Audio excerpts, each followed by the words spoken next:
Seguimos, amigos, con ustedes acá en La Palestra, llegándoles cortesía del nuevo colegio privado Agustín Codazzi, ubicado en la calle 14 entre carreras 13 y 14, donde funciona la guardería El Jardín de Hada. El colegio privado Agustín Codazzi ofrece cupos para segundo y tercer nivel de preescolar y educación primaria. También ofrece una propuesta educativa avalada por el Ministerio de Educación, con espacios diseñados para el trabajo académico, la formación, el cultivo de valores humanos, hábitos de estudio y convivencia. Ya está abierto el censo en el colegio privado Agustín Codazzi. La información la consiguen en la sede del colegio o por el teléfono 0257-251-6913. No te quedes sin cupo.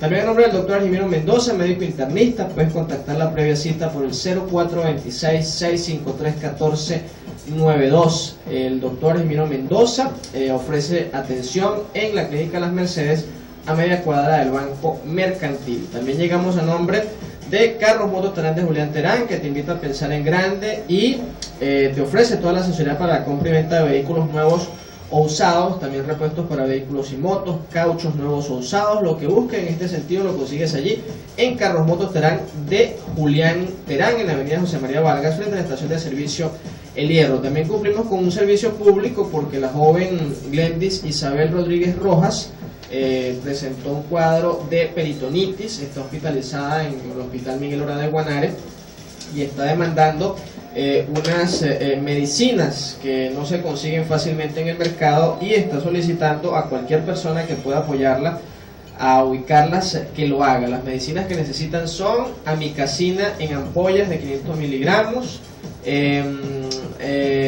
netronidazol de 500 miligramos también en ampollas, también Profenit y omeprazol de 40 miligramos. Quienes puedan colaborar pueden llamar al 0426-754-5004 o llevar las medicinas a la sede del Colegio de Contadores de Guanare. Ahora vamos con personajes que son noticia en La Palestra.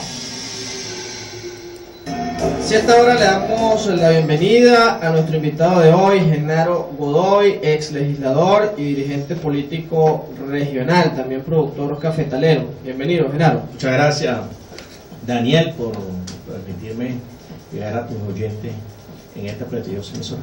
A la orden. Sí, Genaro, ¿qué análisis haces tú al escenario actual del país a la luz de un proceso constituyente que se anunció, se llevó a cabo y se materializó, pese a que la oposición ha hecho cualquier cantidad de resistencia de calle? Van más de 100 fallecidos durante un poco más de 3 meses de protestas?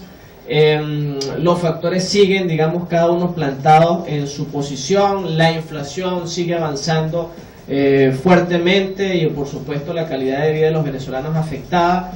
¿Cómo analizas tú ese escenario? Bueno, ya tus palabras adelante. Eso es el escenario. Lo desdibujaste. Sumamente difícil, sumamente costoso para la población venezolana, para que todas estas familias que han perdido sus muchachos, de ambas partes, deduzco. No se le ve salida a la situación política hasta que no haya una solución política a la grave crisis económica y social que está viviendo la población venezolana. No habrá solución al problema económico. Primero hay que solucionar el problema político para entonces, una vez estabilizado el problema político, la situación económica pudiese mejorar, y pudiese mejorar incluso con este gobierno. Pero mientras los dos bandos enfrentados, la MUC, que representa a una inmensa mayoría de la oposición venezolana, y el gobierno, representado en Nicolás Maduro, no habrá solución al problema que estamos atravesando todos los venezolanos.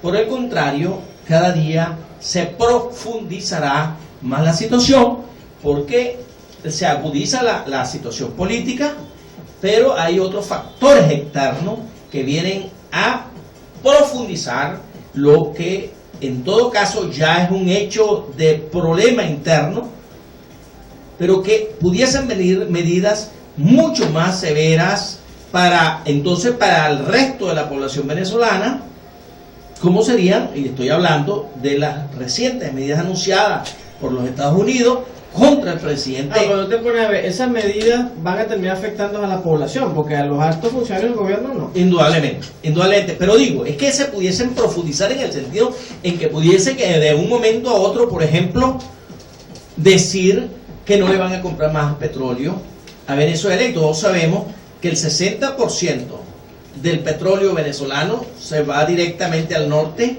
pero ese petróleo venezolano es la caja chica de los CLAR, es la caja chica de los corruptos del gobierno, es la caja chica de quienes manejan los dólares, y que es la caja chica que al final de cuentas mantienen O sea, ¿tú crees la que vivencia. si el gobierno de Estados Unidos aplica esa medida, el gobierno cae? ¿Tú crees que eso No, sí va a pasar? no es que caiga, porque Cuba Allí va. Bueno, Cuba vivió, no sé, 60 años con medidas, y todavía tiene medidas económicas Y sigue fuertes, viviendo y igual. sigue ahí, pero es una población con 70 años de atraso, es una población donde, bueno, nada más con ver las noticias, los carros, o las edificaciones, o la distribución de los alimentos que se da en Cuba, es profundo. Lo único que allá, por lo menos, Claro, la distribución de los alimentos se hace de una manera bien organizada. Y llega puntual. Si llega puntual, aquí ni siquiera este gobierno ha podido regularizar de buena manera y de una manera fuerte lo que tiene que ver con la distribución de la comida. Los resultados del domingo, cuestionados por la oposición, ¿tú los cuestionas también? La Sí, cantidad de votos. Mire, yo te voy a decir una cosa. Ni creo que la oposición sacó 7 millones de votos, ni creo que el gobierno sacó 8 millones de votos. Porque aquí cada uno quiere, por supuesto, tener una cifra para negociar. ¿Por qué el gobierno, por ejemplo, digo yo, la oposición, bueno, 7 millones, yo sé que fue una inmensa mayoría de venezolanos a votar, como también Pero no ¿quién menosprecio la votación Pero tu juicio, del ¿quién sacó chavismo. más? ¿Quién sacó más a tu juicio? No, imagino que la oposición. Ajá. El gobierno no tiene el PUMS, no tiene en este momento el poder para decir que está en mejor posición que en las elecciones de Chávez, las últimas elecciones de Chávez, o que está en mejor posición que cuando Maduro ganó las elecciones. Todos sabemos que la crisis económica que está viviendo la población venezolana, el pueblo venezolano, ha aunado a que el gobierno se ha destemplado, se ha desinflado, no tenga la votación, y sino que revisemos las últimas votaciones, no porque yo lo diga, simplemente que eso está ahí. La oposición ganó abrumadoramente en Caracas, por ejemplo, que se dice que es el territorio chavista por excelencia en Venezuela, y bueno, y arrasó todos los circuitos electorales. Entonces, desde la Asamblea Nacional hasta este momento no ha habido ningunos indicadores que digan que el gobierno está en aumento, en crecimiento. Lo que sí, en todo caso, hay que reconocer, porque uno de los grandes problemas que tiene el gobierno, pero que tiene la oposición, es que ninguno se reconoce, y mientras ninguno se reconozca, aquí no hay salida posible. La oposición se aferró desde el principio en destituir a Maduro, y Maduro, por otro lado, se aferró a mantenerse en el poder a trocha y mocha, a como que fuera lugar, a más utilizando mecanismos inconstitucionales, como es esa Asamblea Nacional Constituyente, que del origen, yo por ejemplo, el origen de la Asamblea Constituyente es negativo, es ilegal, porque todos sabemos, y no volvamos a los artículos constitucionales, pero hay un artículo que dice que uno tiene la iniciativa y el otro lo convoca. Ahora, Nero, fíjate que si tú analizas las últimas acciones del gobierno, tú te das cuenta que el gobierno lleva, digamos, una orientación clara. Sí. Es decir, perdimos la Asamblea Nacional, ¿verdad? Tenemos que elegir una Asamblea Nacional nuestra. Esa es la Asamblea Constituyente, con puros integrantes revolucionarios. No, Fíjate para dibujarte esto. En esa elección constituyente se midieron solamente los revolucionarios, porque Eso la es oposición correcto. no quiso participar. No, y no podía participar. Ajá. Ahora vienen las elecciones regionales, Ajá. con el mismo CNE, con las mismas condiciones. Probablemente la oposición diga, no participo. Allí se medirán también los mismos factores revolucionarios, e incluso si tú revisas la elección constituyente, tú te das cuenta que había competencia entre ellos. O sea, los factores chavistas que coexisten dentro de la revolución estaban compitiendo con candidatos cada uno para decir qué factor tiene más fuerza y más músculo y marca la pauta en los diferentes estados. Entonces pareciera que el gobierno tiene la orientación clara, ¿verdad?, de tener su asamblea, seguir llevando el gobierno y medirse en las elecciones entre revolucionarios, si se puede calificar de esa forma. ¿Cómo ves tú ese análisis? Muy grave. No, anda más o menos lo correcto. Anda más o menos lo correcto. Yo lo que creo es que si la oposición venezolana, representada en el tolete de la MUC, porque esa no es toda la oposición, no participa en estas elecciones de gobernador, donde ellos tienen más del 50% de posibilidades de ganar las gobernaciones de los estados, yo diría hasta un 70%, sería un gran fraude para la población venezolana que cree en la MUC. Un autofraude para la MUC. Un autofraude, no, y para el pueblo venezolano. Y para el pueblo. Claro, y para el pueblo, porque le está entregando la mitad del poder al chavismo. Es lo mismo, por ejemplo, con todas estas acciones. Señorita. Al final de cuentas, las medidas norteamericanas benefician en el fondo a Chávez, a Maduro, porque Maduro y su equipo ha tratado ya de exacerbar el nacionalismo, y eso lo puede ir ayudando a crecer electoralmente. Entonces eso es lo que le hace un franco favor, indirectamente, pero le hacen un favor.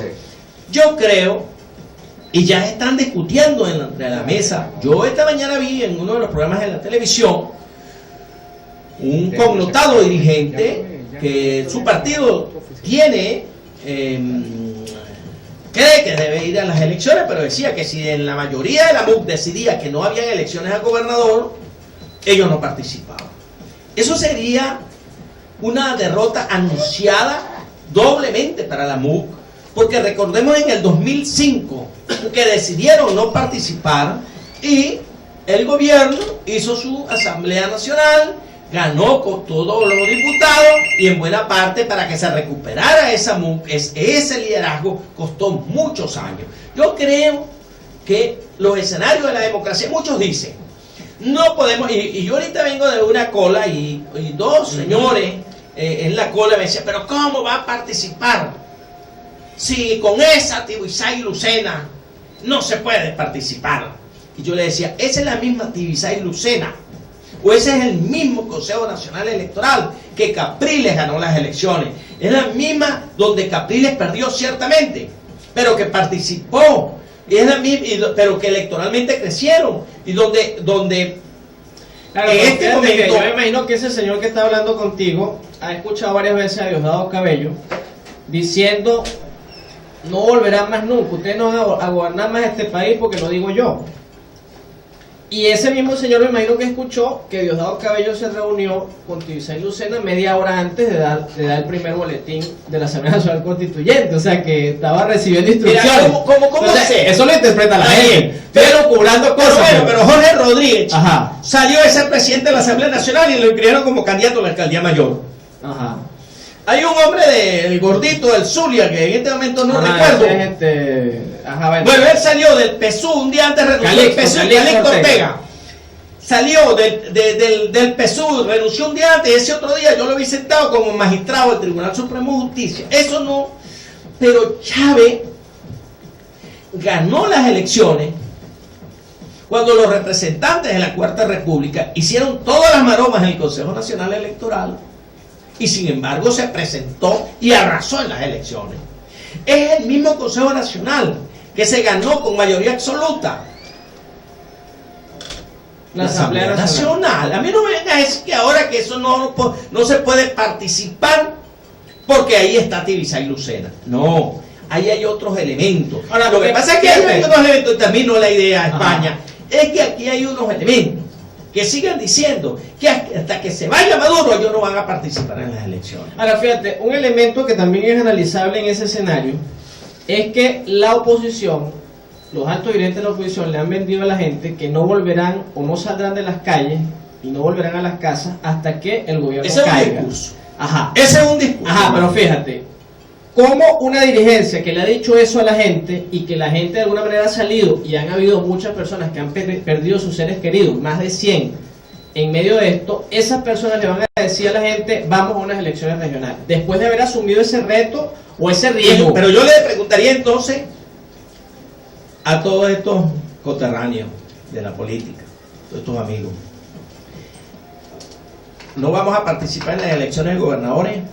Porque ahí está el Consejo Nacional Electoral. Entonces cuando vengan las elecciones presidenciales, pues no lo van a sacar, salvo que haya un golpe de Estado, y los golpes de Estado los dan los militares, mi hermano. Los civiles no dan golpes de Estado. Entonces también en las próximas elecciones, que son el próximo año, son elecciones de alcaldes, y elecciones que bueno, deberían ser ahorita, ¿no? En diciembre. Sí. Pero vienen el próximo diciembre van a haber presidenciales. Entonces no vamos a ir a la elección presidencial, porque ahí está Tibisay Lucena.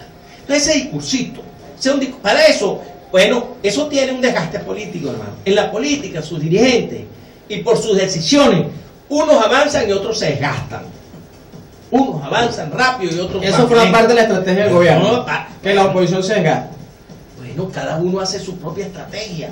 Entonces, el criterio tuyo es que se tienen que inscribir para las regionales. Tienen que inscribirse. ¿Quiénes se inscribirían? Porque se habla de primarias y esas cosas. No, yo no creo que hayan primarias. Y se entendería que no hayan primarias. Yo repito, yo no soy dirigente de la MUC. Yo simplemente estoy tratando de hacer un análisis de lo que yo visualizo. ¿Y tú sí crees que haya elecciones en diciembre? Porque de hecho la Constitución tiene poderes...